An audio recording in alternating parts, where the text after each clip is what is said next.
The project originated with this complete narrative. It was definitely a story. It's kind of a searching story. It's about a culture that had developed a very high degree of refinement and that has experienced this catastrophic collapse of sorts. The audience is going to walk in and they're not going to be told the story. The objects themselves have to be independent. They have to carry their own weight, whether it's a piece of sculpture or a photograph or the animation. Or the music, or any of these things that I think of, or the written fragments. There are actually story fragments that are written. All of those fragments have to be able to stand independently and be appreciated for what they are without further explanation. And when I awakened, and it was not a dream state, it was definitely a waking state, there was this entire picture of a project, and it included a story, the conversion from static sculpture to moving sculpture, meaning some form of animation. It included set designs, dialogue, scenes. Everything came in one single gigantic package. I laid there from about 2 o'clock in the morning until about 5:30, just capturing all of this information. And at that time I said to my wife, would you please bring me paper and pencils? I was actually afraid to move. I just felt like I'm getting this giant gift and I can't move. I'm just frozen here while I'm receiving it.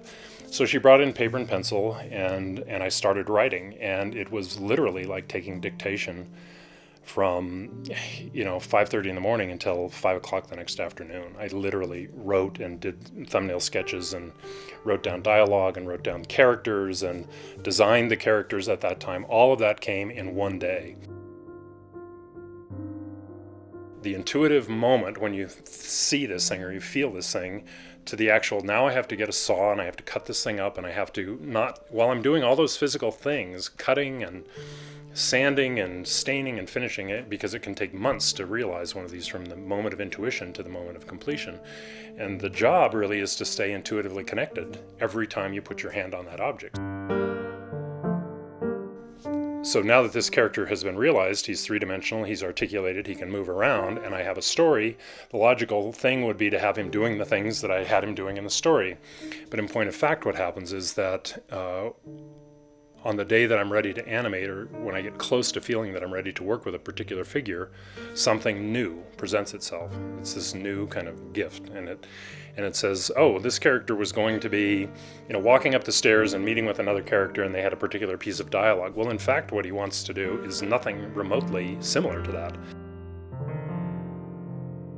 People oftentimes come in and they see the work and they say, well, tell me what it's about. And the answer is, I don't know what it's about. I know that it's meaningful, but I don't know what it's about.